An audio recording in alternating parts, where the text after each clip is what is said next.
Namaste. Very good and warm morning to everyone assembled here.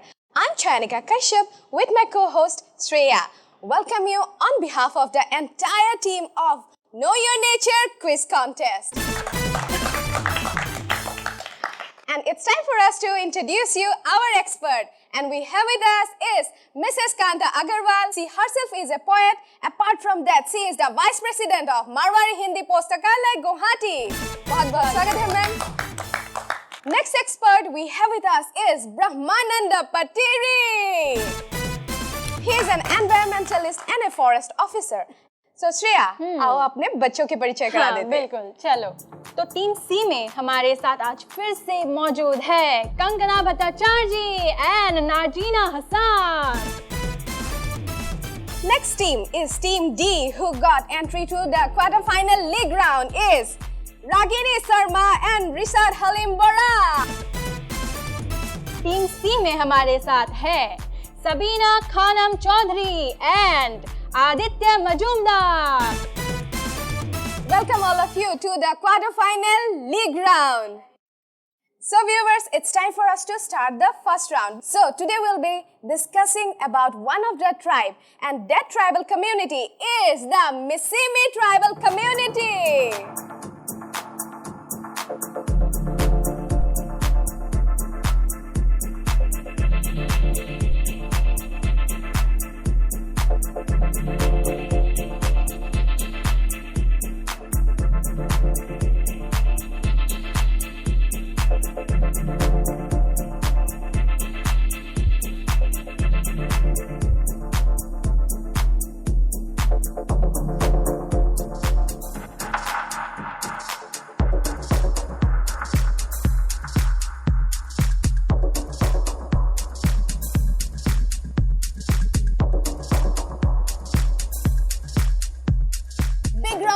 For all our models. In the first round, it will be rapid question answer round. Okay? Here we go. तो team सी के लिए हमारा पहला सवाल, Edu मिसिमी ग्राम विचार सभा को क्या कहते हैं? Fast. Abala. Correct answer. क्या एक महिला भी ग्राम विचार सभा के सदस्य बन सकती है? हाँ. बिल्कुल सही.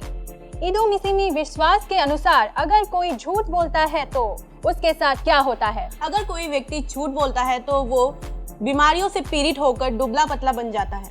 Correct answer. Okay, next moving on to Team D. First question for Team D. कब से ईडू मिसिमी समाज में ग्राम पंचायत लागू है? 1945. Correct answer. Next question. Idu Mishmi किसकी पूजा करते हैं? प्रकृति. ईडू मिसिमी लोग प्रकृति की पूजा करते हैं. Correct answer. Next question. लोरो क्या है? जो बुरी आत्माएं भटकती हैं उनको ईडू मिसिमी ट्राइब लोरो कहते हैं. मतलब वो लोग आत्माओं पे विश्वास रखते हैं. जी. Correct answer. बिल्कुल सही. तो अब टीम ई के तरफ आगे बढ़ते हैं. ईडू मिसिमी का सबसे गंभीर अपराध क्या है? ईडू मिसिमी के 3 गंभीर अपराध है. वो है हत्या, डकैती और अंगहानि. और अंगहानि. Correct answer. एपा साया क्या है?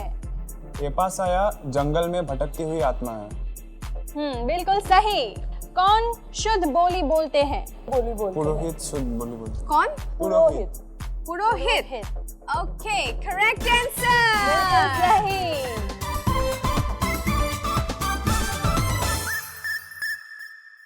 Okay, we are going to play our second round. One poem will be played for one team, and at the end, you have to tell the summary. After that, our expert will ask you question answers. Okay? Are you ready? So, computer ji, team C के लिए play कीजिए पहला कविता. धरती कितना देती है? सुमित्रा नंदन पंत.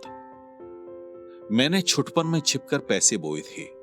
सोचा था पैसों के प्यारे पेड़ उगेंगे, रुपयों की कलदार मधुर फसलें खनकेंगी और फूल फलकर मैं मोटा सेठ बनूंगा.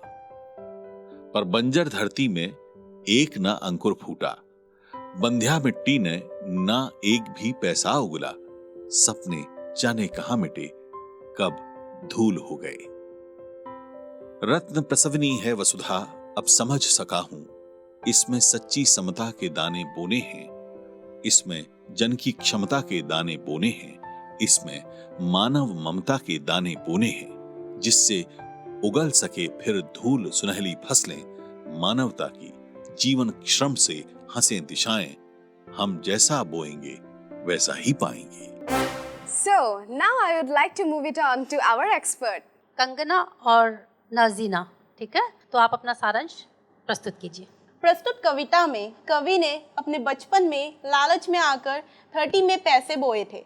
उन्हें लगा कि जिस तरह बीज बोने पर पौधे उगते हैं, ठीक उसी प्रकार पैसे बोने पर पैसे के प्यारे पौधे उगेंगे। परंतु वे इस बात से अनजान थे कि पैसे नहीं उगते। बालक को लगा कि पैसे उगते हैं।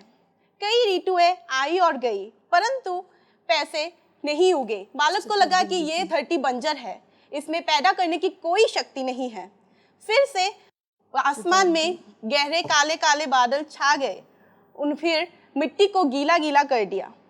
उन्हीं मिट्टी में उन्होंने सेम के बीज बोए, जिसमें से उन्हें फसल की भी प्राप्ति हुई। परंतु जब उन्होंने पैसे के बीज बोने पर उनको निराशा मिली, तो उन्हें यह कथन असत्य लगा कि व्यक्ति जैसा बोता है वैसा ही पाता है। लेकिन जब उनको सेम के बीज की फसल मिली, तब उनको इस कथन का सत्यता का ज्ञात हुआ। उनको तब ये पता चला कि धरती अपने संतानों को बहुत कुछ देती है। सिर्फ यही नहीं, वे अपने संतानों को ममता और प्यार बहुत करती है। अंत में वे ये निष्कर्ष पर पहुँचे, हमें पूरे धरती में हमें त्याग, प्रेम, उदारता, मानवता, सज्जनता का बीज बोने हैं, जिसके कारण मानव जन का जय जयकार होगा। और तो और जो मानव ने ये जो श्रम किया, उनको सफल भी मिलेगा। बहुत खूब। Thank you, ma'am. Very well said. Team C. Now moving on to Team D. Okay, computer ji, Team D के लिए प्ले कीजिए अगला कविता। प्रकृति संदेश, सोहनलाल द्विवेदी। पर्वत पर्वत कहता शीश उठाकर, तुम भी ऊंचे बन जाओ, सागर कहता है लहराकर, मन में गहराई लाओ। समझ रहे हो क्या कहती है? उठ उठ गिर गिर तरल तरंग, भर लो अपने दिल में मीठी मीठी मृदुल उमंग। पृथ्वी कहती है धैर्य न छोड़ो, कितना ही हो सिर पर भार, नभ कहता है फैलो इतना, ढक लो तुम सारा संसार। So we would like to move it on to our expert. हाँ, तो ऋषद एंड रागिनी के लिए प्रकृति संदेश सोहनलाल द्विवेदी की कविता का सारांश बता दीजिए। तो इसमें जो है कवि हमको कुछ ऐसे मूल के बारे में बता रहे हैं जो हम प्रकृति से सीख सकते हैं। जैसे कि जो पर्वत है वो इतना ऊंचा है, वो हमें कहता है कि ऊंचे बनने की कोशिश करो। जो समुंदर में गहराई है, अपने दिल में वैसे ही गहराई लाओ। और जो धरती है, सबसे बड़ी शिक्षा वो देती है कि धैर्य रखो। अभी मैं इसको ज़्यादा लंबा नहीं खींचूंगा। सबसे पहले अगर हम इसका भावार्थ देखें तो हम ये देख सकते हैं कि हर एक इंसान को ये नहीं सोचना चाहिए कि हम बहुत जानते हैं। हमेशा ऐसा कुछ मिलता है कि हम किसी और से कुछ और अच्छा सीख सकते हैं। उसी उदाहरण को यहाँ पे कवि ने प्रकृति कहकर बोला है। सही उत्तर दिया आपने, बहुत अच्छा। इसी के साथ हम अपनी अगली कविता की ओर। Okay, moving on to Team E. Computer ji play कीजिए Team E के लिए। अट नहीं रही है, सूर्यकांत त्रिपाठी निराला। अट नहीं रही है, आभा फागुन की तन सट नहीं रही है। कहीं सांस लेते हो, घर घर भर देते हो, ओढ़ने को नभ में तुम पर कर देते हो, आंख हटाता हूं तो हट नहीं रही है। पत्तों से लदी डाल, कहीं हरी कहीं लाल, कहीं पड़ी है उर में मंद गंध पुष्पमाल, पाट पाट शोभाश्री पट नहीं रही है। एक्सपर्ट। बहुत ही सुंदर कविता सूर्यकांत त्रिपाठी निराला की अट नहीं रही है, और इसके लिए सबीना और आदित्य, ठीक है, तो आप इस कविता का सारांश बता दीजिए। अट नहीं रही कविता के कवि सूर्यकांत त्रिपाठी निराला कह रहे हैं कि समा नहीं रही। धरती पर फागुन की शोभा संभाले नहीं संभल रही। जैसे कि हम ये जानते हैं कि फागुन वसंत महीना होता है जो फरवरी और मार्च के बीच में आता है। तो फागुन एक ऐसा महीना है जिसमें हमारे चारों ओर वातावरण में हरियाली छा जाती है। वैसे जब कवि अपने आँख हटाने की कोशिश करते हैं तो वो हटती ही नहीं, क्योंकि फागुन इतना सुंदर प्रभावशाली है कि सबको मनमोहक कर देता है। फागुन में बसंत आसमान में पंख फड़फड़ाने लगता है ताकि वो उड़ सके। फागुन में हमारे चारों ओर हरियाली, पत्तों से लदी कहीं हरी कहीं लाल फूलों की सुगंध हर ओर छा जाती है। तो कवि को ऐसे लगता है कि धरती ये इस वातावरण को संभाल ही नहीं पा रही है, ये इतना मनमोहक है। चलिए, बहुत अच्छा उत्तर दिया तीनों टीमों ने, बहुत सुंदर। So here we end our second round of quarterfinal league round. Still one more round to go. We have to know the scores of the second round. So team C को मिली है 23 points. Next team D को मिला है 21 points. Next team E को मिला है 18 points.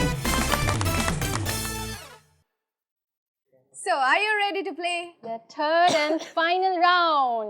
तो third and final round में आपको 1 से 50 के बीच का कोई भी एक नंबर सिलेक्ट करना है और उस सिलेक्ट किए गए नंबर पर अगर हेवन आता है तो आपको मिलेगी एक बहुत ही special power. And that special power is that you will have to select a topic by your own. Yes. But if that number, suppose it comes in the hell side, then that power will be no more with you. It will be directly transferred to our expert. So, computer ji, team C के लिए play कीजिए. एक number select करो। 36. 36. Okay. 36 might be lucky for you to win the game, as you have secured almost the highest point in the second round. But this third round might make a difference for you at the end.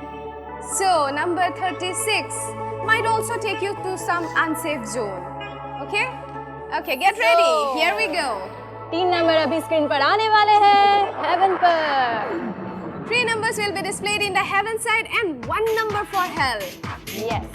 So first number might be number 36. Okay, it's number 36. Oh, lucky enough. Okay, number 36 is lucky for you as you have got now that special power. So which topic would you like to select? Wood is the greenest resource in the world. Wood is the Greenest. resource in the world. Okay, go ahead. In 21st century, we face an absolute bad news around the world when it comes to the word environment. But we know that wood is a very good material to be used. Firstly, it is renewable. It is replenishable. Not only this, it is a environment-friendly raw material. Wood, these are all about advantages. Now, I want to tell you an amazing fact that wood is the only building material which forms naturally through photosynthesis. पहले के ज़माने में लोग resources का बहुत ही proper use करते थे क्योंकि तब के ज़माने में मानव जनसंख्या कम थी, परंतु आज के इस बढ़ती पॉपुलेशन में मानव रिसोर्सेज का बहुत ही दुरुपयोग कर रहे हैं। अगर ऐसा ही चलता रहा तो फिर हमारे रिसोर्सेज पर बहुत हैवी बोझ पड़ेगा, जिसके कारण यही कारण है कि हमारा पर्यावरण धीरे धीरे डैमेज होता चला जा रहा है। धन्यवाद। Next, moving on to team D. Are you ready with one number? Yeah. Which number? 5. Number 5. Okay. Okay, as team C was lucky enough with number 36, might be number 5 is also lucky for you today. Okay, here we go. आगे बढ़ रहा है number 5 के लिए। Number 5. First 3 number will be displayed in the heaven side and 1 number for hell. So there is a chance of 50-50. Number 5 might be unsafe also for you today. मैं तो अपनी आंखें बंद कर रही हूँ। Okay, first number is number 45. I thought it's 505. Anyway, 45, 34 and number 10. Okay. अब So hell पर। it's time for us to check hell. Number 3. Okay, you are very close enough. Number 5. So you are left with the last option, and that is that 5 cards. Select any one.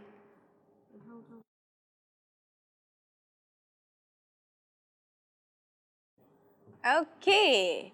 And the topic is, the team D have selected the topic Nirmal Ulhash Kulkarni. पहले देखा जाए तो निर्मल उल्हास कुलकर्णी ने arts में अपना bachelors किया, masters भी उन्होंने कंप्लीट किया, और now he is the director of the wilderness nature resort. And Nirmal Ulhas Kulkarni, a great man, he also got the first inspiration to become an ecologist and work for our environment from his grandfather, Mr. Shantaram Yashwant Kulkarni.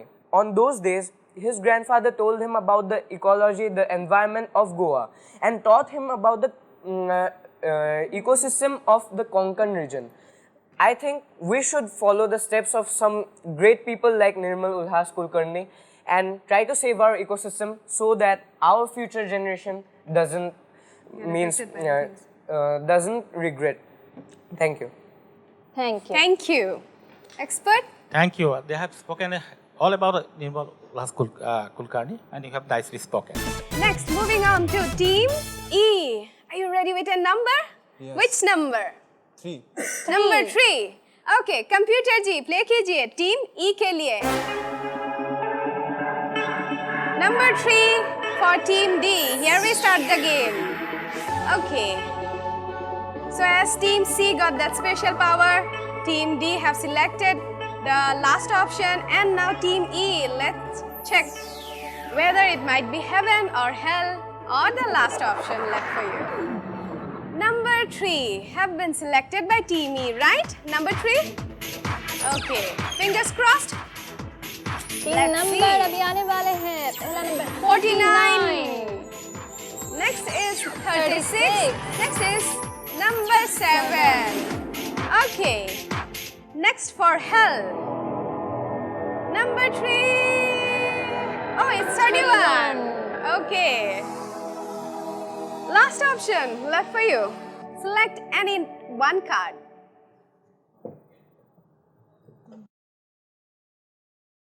Little bit interesting. Team E ने जो topic choose किया है, forest economics. आप जिस बिस्तर से आज सो के उठे हैं, या जो औषधियाँ आप खाते हैं, या जिस कागज़ पर आप अभी लिख रहे थे, क्या आपको पता है ये कहाँ से उत्पन्न हुई है? यह सब वन से उत्पन्न हुई है, और जिन चीज़ों का जो वन से उत्पन्न हुई है और उनका एक आर्थिक मूल्य है, उन्हें हम फॉरेस्ट इकोनॉमी कह सकते हैं. Forest economics is a discipline which deals with the production, distribution and consumption of forest products.